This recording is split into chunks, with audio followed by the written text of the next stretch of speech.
Alright, so I know season 2 just ended this week, but I figured I'd go ahead and just sort of share my thoughts on season 1 as a whole before I jump in my thoughts on season 2. So, with that all being said, there will be spoilers mentioned in this video, so if you have not seen the show, go watch it. It's on Netflix. Get on there, binge watch it, and then check it out. And then come on back and hear what I have to say about it.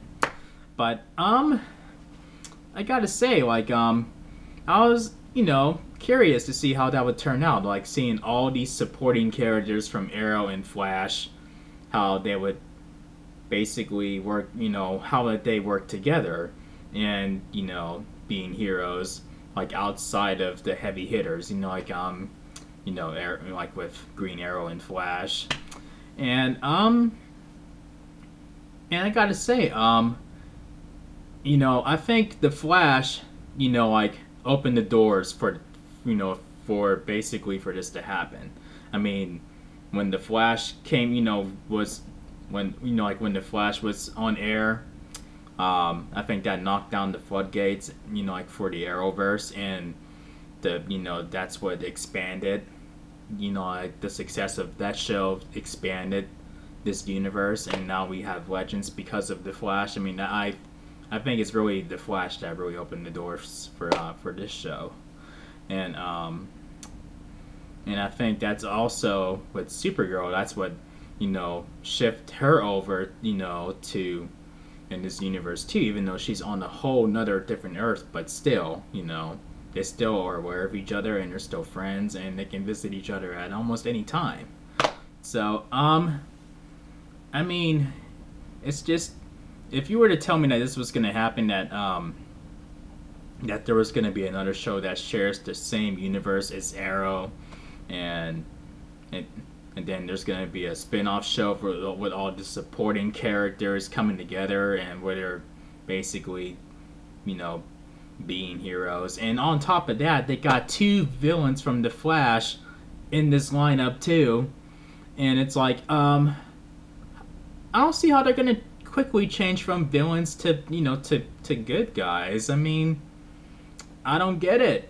But oddly enough, both of them did, but one of them more became more of a hero than the other, while the other was still sucked into the criminal world where they see their chance to basically be like, live like a king, like in one of these worlds that they have to travel to, like to an alternate future and whatnot. And then with Mick, I mean, he's sucked into that and he's like, yes, I mean, this is what we were working towards. I mean, like, why can't we do it? And then I'm sure it was difficult for for Snark to step away from that, but you see that his loyalty lies with with the team. And while Mick is on a whole nother path, and it's like, and it seems like Mick was too far gone, like at first. And I never would have thought that that Captain Cold would be basically. I never thought he would switch over the way he did. I thought he would be just right there in the middle. But we did see that in the Flash, like, where there's a little bit of good in him, but he seems to hide it well. But yeah, but I mean, I gotta say, like, there were some times where I felt like this, a couple of these episodes were like chores, and also there were many other episodes that were really fun to watch. And so I watch it, I watch this show just just out of respect to Arrow and to the universe, because I do enjoy Arrow and the Flash. So my number one reason for watching this is basically to keep up to date, and not be behind like of what's going on in the Arrowverse.